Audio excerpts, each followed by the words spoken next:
नमस्कार. संघर्ष वृत्तवाहिनीमध्ये आपलं स्वागत. घेऊया ठाणे आणि आसपासच्या परिसरामधील घडणाऱ्या महत्त्वाच्या घडामोडींचा आढावा. ठाण्यातील आकर्षणाचे केंद्रबिंदू असलेल्या उपवन तलाव परिसरात बेकायदा दारू गांजाचे सेवन तसेच रात्री उशिरापर्यंत शोरूमच्या गाड्या लागत असल्याचे अनेक वेळा प्रशासनाच्या निदर्शनास आणले आहे. या संदर्भात महापौर आणि पालिका आयुक्तांच्या दालनात बैठक होऊनही अद्याप कारवाई का करण्यात आली नाही असा प्रश्न उपस्थित करत परिवहन मंत्री प्रताप सरनाईक यांच्या पत्नी तसेच शिवसेनेच्या नगरसेविका परीक्षा सरनाईक शिवसेनेलाच घरचा आहेर दिला आहे. प्रेमी युगुल आणि सकाळ संध्याकाळ फेरफटका मारण्यासाठी ठाण्यातील उपवन तलाव हे प्रसिद्ध ठिकाण आहे. उपवन तलावाच्या काठावर अनेक सांस्कृतिक कार्यक्रम होत असतात. या ठिकाणी आता भव्य विठ्ठलाची मूर्ती स्थापना करण्यात आली आहे. मात्र हा परिसर आता बेकायदा टपऱ्या तसेच शोरूमच्या गाड्यांची वेढला आहे. याशिवाय या परिसरात गांजा सेवन करणाऱ्यांची संख्या देखील वाढली असून यामुळे महिलांची सुरक्षा देखील धोक्यात आली असल्याची बाब शिवसेनेच्या नगरसेविका परीक्षा सरनाईक यांनी सभागृहाच्या निदर्शनास आणून दिली. याबाबत वारंवार तक्रार करण्यात आली आहे. तसेच पालिका आयुक्त सौरभ राव आणि महापौर शर्मिला पिंपळकर यांच्या दालनात बैठका घेऊनही कारवाई झालेली नाही.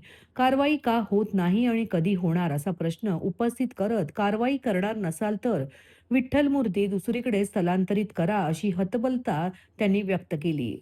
दरम्यान प्रशासनाला कारवाईचा वेळ वाढवण्याचे आदेश देऊनही कारवाई का केली नाही असा जाब महापौर पिंपळकर यांनी प्रशासनाला विचारला. तर रात्री 10 वाजेपर्यंत कारवाई करण्यात येते, त्याचा वेळ आणखी वाढवण्यात येईल. तसेच कारवाई झाली नाही तर अधिकाऱ्यांवर कारवाई करण्यात येईल असे स्पष्टीकरण अतिरिक्त आयुक्त प्रशांत रोडे यांनी दिले.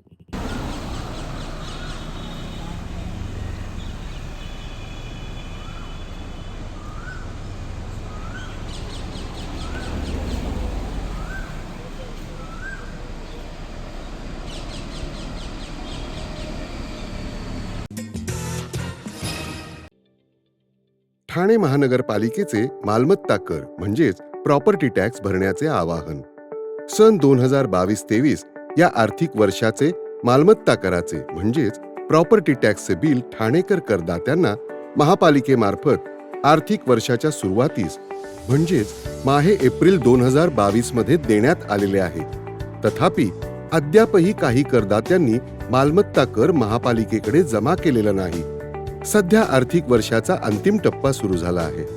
मालमत्ता कर वसुलीसाठी महापालिकेतर्फे कडक कारवाई हाती घेण्यात आली आहे. या अंतर्गत जंगम मालमत्ता, टीव्ही, फ्रीज, वाहन व इतर जप्त करणे तसेच स्थावर मालमत्ता वॉरंट बजावून जप्त करण्यात येत असून मालमत्तेचा जाहीर विक्रीद्वारे लिलाव करून कराची रक्कम वसूल करण्यात येत आहे. मालमत्तेस पाणी पुरवठा करण्यात येणारे नळ संयोजन खंडित करण्यात येत आहेत. त्याचप्रमाणे थकीत मालमत्ता करावर 2% व्याज आकारले जात असल्याने भरावयाची रक्कम वाढत आहे. आपला मालमत्ता कर propertytax.thanecity.gov.in या लिंकद्वारे तसंच गुगल पे, फोन पे, पेटीएम याद्वारे ऑनलाईन पद्धतीने करण्याची सुविधा उपलब्ध करून दिली आहे. शनिवार, रविवार व सार्वजनिक सुट्टीच्या दिवशी नागरिकांना मालमत्ता कर भरणे सोयीचे व्हावे याकरता महापालिकेचे मालमत्ता कर संलग्न कार्यालय या दिवशी कार्यान्वित ठेवण्यात आलेले आहे.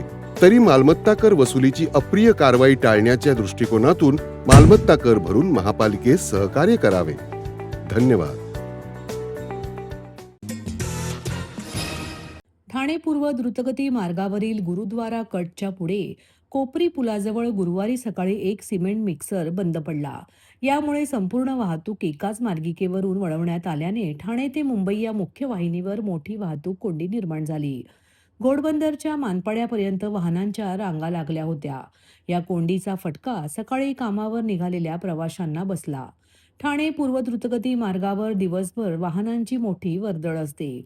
सकाळ आणि सायंकाळी नोकरदार वर्गाची वाहने तर दुपार आणि रात्री अवजड वाहने रस्त्यावर असतात.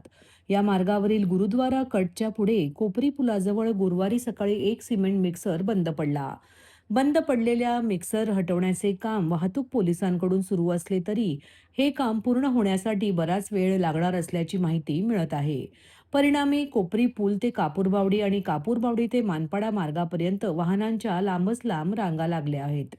यामुळे 10 मिनिटाचे अंतर पार करण्यासाठी अर्धा ते पाऊण तास कालावधी लागत आहे. विशेषतः सकाळच्या ऑफिस वेळेत कामावर जाणारे नोकरदार, विद्यार्थी आणि प्रवासी वाहतूक कोंडीत अडकले. अनेकांना कार्यालयात पोहोचण्यास उशीर झाला. अनेक वाहन चालकांनी पर्यायी मार्गाचा अवलंब करण्यास सुरुवात केली आहे. ठाणे वाहतूक शाखेचे पोलीस उपायुक्त पंकज शिरसाट यांनीही याबाबत नागरिकांना सोशल मीडियावरून माहिती देत मुंबईकडे जाण्यासाठी 3 हात नाक्याहून मॉडेला चेक नाका मार्गाचा वापर करावा असे आवाहन केले आहे. या मार्गाचा वापर केल्यास मुख्य मार्गावरील ताण कमी होईल. दरम्यान वाहतूक सुरळीत करण्यासाठी पोलीस आणि संबंधित यंत्रणा घटनास्थळी तैनात असून शक्य तितक्या लवकर परिस्थिती पूर्ववत करण्याचे प्रयत्न सुरू आहेत. ठाणे रेल्वे स्थानकाजवळील सॅटिस ब्रिजवर गुरुवारी दुपारी शिवशाही एसी बसला अचानक आग लागल्याची घटना घडली. दुपारी सुमारे 1:30 वाजण्याच्या सुमारास आपत्ती व्यवस्थापन कक्षाला याबाबत माहिती मिळताच तत्काळ यंत्रणा घटनास्थळी दाखल झाली. ही बस महाराष्ट्र राज्य परिवहन मंडळाची असून स्वारगेट ते वसई या मार्गावर धावत होती. आग लागली तेव्हा बसमध्ये एकूण 14 प्रवासी प्रवास करत होते. प्रसंगावधान राखत चालक संतोष किसन गवळी व वाहक मिलिंद सोनावणे यांनी सर्व प्रवाशांना तातडीने बसबाहेर सुरक्षित उतरवले. त्यामुळे कोणतीही जीवितहानी किंवा दुखापत झाली नाही. घटनास्थळी अग्निशमन दल, वाहतूक पोलीस तसेच आपत्ती व्यवस्थापन पथकाने तत्काळ कार्यवाही करत आग आटोक्यात आणली. सुमारे 2:30 वाजेपर्यंत आग पूर्णपणे विझवण्यात आली. मात्र बस पूर्णतः जळून खाक झाली असून मोठे आर्थिक नुकसान झाले आहे. दरम्यान बसमधील डिझेल व ऑइल रस्त्यावर सांडल्याने अपघाताचा धोका निर्माण झाला होता. त्यावर माती टाकून परिस्थिती नियंत्रणात आणण्यात आली. सध्या परिसरातील वाहतूक सुरळीत असून पुढील तपास सुरू आहे. या साईडने काढून इकडे मागे रिव्हर्स मध्ये तिकडे मागे त्या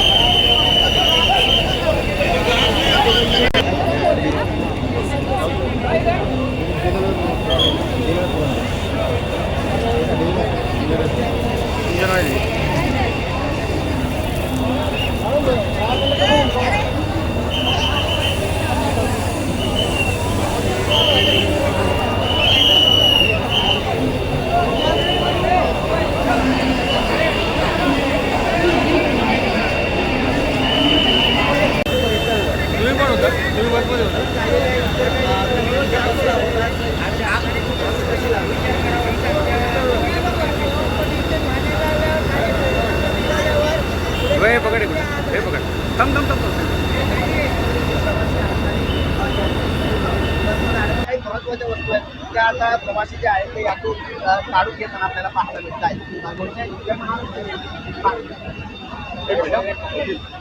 काका काय काय होतं काका काय काय होतं काय नाही, चोरून जागे नव्हतं, बाकी काय कुठून चाललेले पुण्यावरनं आलो, वापीला चाललो. हा लग्नासाठी चाललेले लग्न भावाच्या मुलीचं लग्न होतं कधी आहे 26 तारखेला. कुठून कुठे चालले सांगा पुण्यावरून वापीला काय काय होतं गाडी कपडे, बॅगा, दागिने सगळं. मेन दागिने लग्नासाठी त्यांनी नवनवीन कपडे घेतलेले होते. परत लग्नासाठी गोड आयटम म्हणून बडमाचं साहित्य, असं अनेक साहित्य त्यांचं पूर्ण कपडे वगैरे जळली आणि जे काही सोन्याचा ऐवज होता तो त्यांच्या पाकिटात तसाच जो गावला.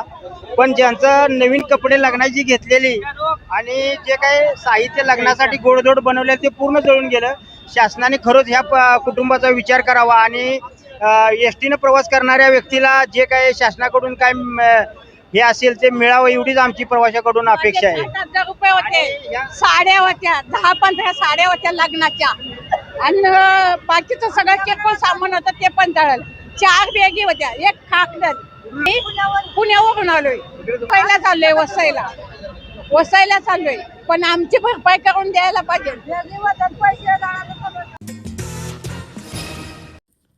राज्याचे उपमुख्यमंत्री एकनाथ शिंदे यांच्या कोपरी पाचपकाडी मतदारसंघातील ज्ञानेश्वर नगर भागातील नाना नानी पार्कच्या जागी आरोग्य केंद्र उभारण्याच्या कारणावरून दोन्ही सेनेचे शिवसैनिक एकमेकांना भिडल्याचा प्रकार गुरुवारी घडला. उद्यानाच्या जागेऐवजी दुसऱ्या ठिकाणी आरोग्य केंद्र उभारा असा आग्रह धरत ठाकरे गटासह स्थानिक नागरिकांनी आरोग्य केंद्राचा कंटेनर घेऊन आलेले वाहन अडवून धरले. तर आरोग्य केंद्र उभारण्यात यावे असा आग्रह शिंदे पक्षाने धरला. यातून दोन्ही गटातील वाद उफाळून आल्याने परिसरात तणावाचे वातावरण आहे. या वादानंतर पोलीस बंदोबस्त वाढविण्यात आला आहे. ठाण्याच्या वागळे इस्टेट भागात ज्ञानेश्वर नगर हा परिसर येतो. हा परिसर शिंदे सेनेचा बालेकिल्ला म्हणून ओळखला जातो. राज्याचे उपमुख्यमंत्री एकनाथ शिंदे यांच्या कोपरी पाचपकाडी मतदारसंघामध्येच हा परिसर येतो. या भागातून ठाणे महापालिका निवडणुकीत शिंदे सेनेचे 3 तर ठाकरे पक्षाचे शहाजी खुसपे हे एकमेव नगरसेवक निवडून आले. ज्ञानेश्वर नगर भागात लहान मुलांना खेळण्यासाठी आणि ज्येष्ठ नागरिकांसाठी असलेले उद्यान पडीक अवस्थेत असून या ठिकाणी आरोग्य केंद्र उभारण्याचा घाट घालण्यात येत असल्याचा आरोप खुसपे यांनी काही दिवसांपूर्वी केला होता. या जागेवर कंटेनर ठेवण्यासाठी चौथरा बांधण्यात आला होता. त्यावेळी स्थानिक नागरिकांसह इथे विरोध दर्शवला होता. दरम्यान काही स्थानिक नागरिकांनी या प्रकरणी भाजप आमदार संजय केळकर यांची भेट घेऊन तक्रार नोंदवली होती. नाना नानी पार्कला कोणताही धक्का लावण्यात येऊ नये, उलट आणखी निधी उपलब्ध करून हे पार्क सुसज्ज करण्यात यावे अशा स्पष्ट सूचना केळकर यांनी संबंधित खात्यांच्या अधिकाऱ्यांना दिल्या होत्या. आरोग्य केंद्राची परिसराला गरज आहे, पण ते उभारण्यासाठी नाना नानी पार्क ही जागाही योग्य नाही अशी तंबी त्यांनी अधिकाऱ्यांना दिली होती. यानंतर काही दिवस हे प्रकरण थंडावले असतानाच गुरुवारी या ठिकाणी आरोग्य केंद्राचा कंटेनर एका वाहनातून आणल्यानंतर दोन्ही सेनेत वाद झाला. उद्यानाच्या जागेऐवजी दुसऱ्या ठिकाणी आरोग्य केंद्र उभारा असा आग्रह धरत ठाकरे पक्षाचे नगरसेवक शहाजी खुसपे यांच्यासह स्थानिक नागरिकांनी आरोग्य केंद्राचा कंटेनर घेऊन आलेले वाहन अडवून धरले. तर आरोग्य केंद्र उभारण्यात यावे असा आग्रह शिंदे पक्षाने धरला असून येथे शिंदे सेनेचे नगरसेवक राम रेपाळे, अशोक वैती, शरद कणसे हे घटनास्थळी दाखल झाले.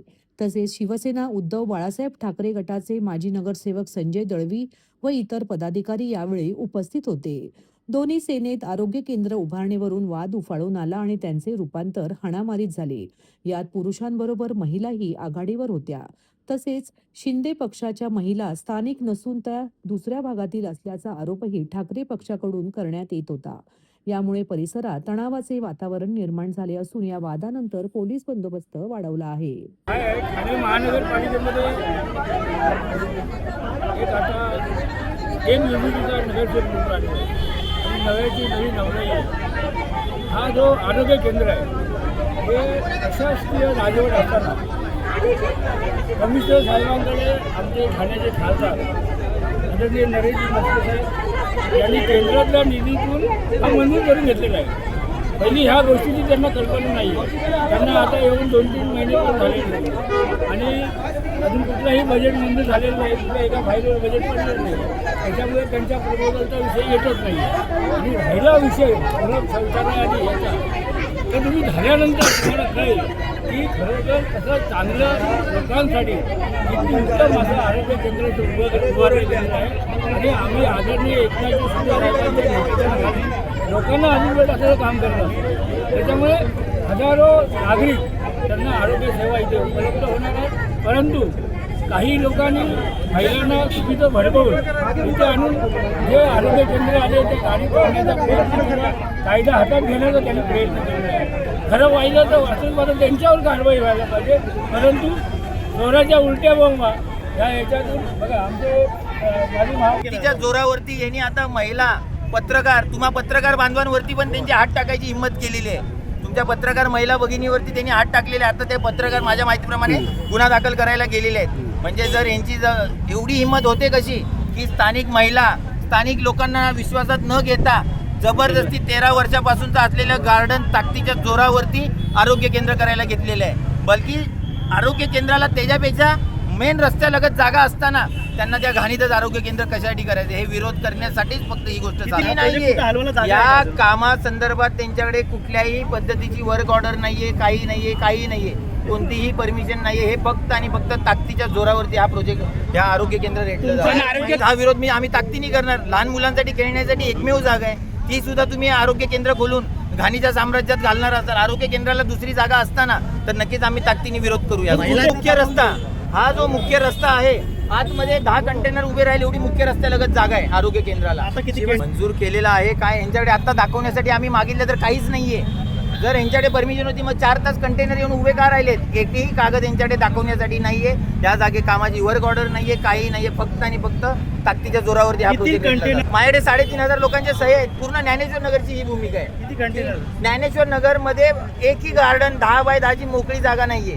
एकमेव गार्डन आहे ते कशासाठी? जेव्हा दुसरी योग्य जागा असताना ते गार्डनचा बळी कशासाठी दिला जाते हेच मला काय कळत नाही. त्यांचा पराभव झालेला असेल तर ते त्यांना सहन नसेल झालं, ह्या कारणास्तव त्या लोकांनी ह्या सगळ्या गोष्टी माझ्या अंगावरती लोक घालून मारायचा प्रयत्न केलेला आहे. पत्रकारांना त्यांनी सुचलेलं नाहीये, महिलांवरती हल्ला केलेला आहे. हे नक्की कशाच्या जोरावरती होते? हे 2 कंटेनर आरोग्य केंद्राचे आहेत. आरामात इथे मुख्य रस्त्यालगत लोकांना जाण्या येण्याची सोयीस्कर जागा आहे, तिथे होऊ शकतात. पण यांचा अट्टहास त्या घाणीच्या साम्राज्यात शौचालयाच्या किनारी आणि खड्ड्यात नाल्याच्या बाजूला त्यांना करायचं आहे.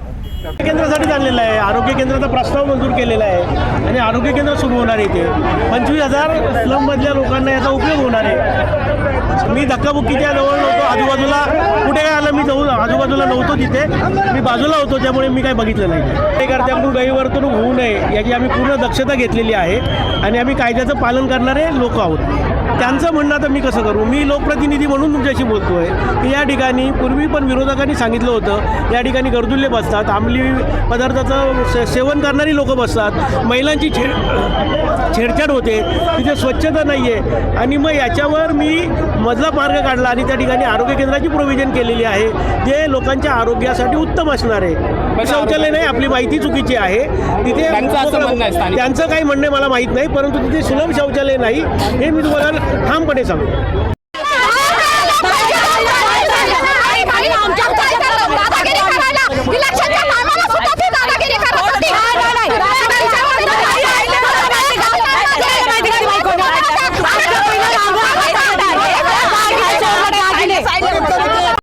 झाडाच्या जागेचा दवाखाना बांधताय, ती रोगराई पसरायला दवाखाना बांधताय का? अजिबात होऊन देणार नाही. आमची लोक तिथे गार्डन बांधतात, वयस्कर लोकांना बसायला करतात. कोणाच्या मार्फत म्हणजे बोर्डाने आणलेलं नाही. का नाही? आम्ही संडाच्या जागी कुठे तुम्ही दवाखाना बांधताय, रोगराई पसरायला बांधताय आणि पोषणमध्ये हे कचरा उतरा ना.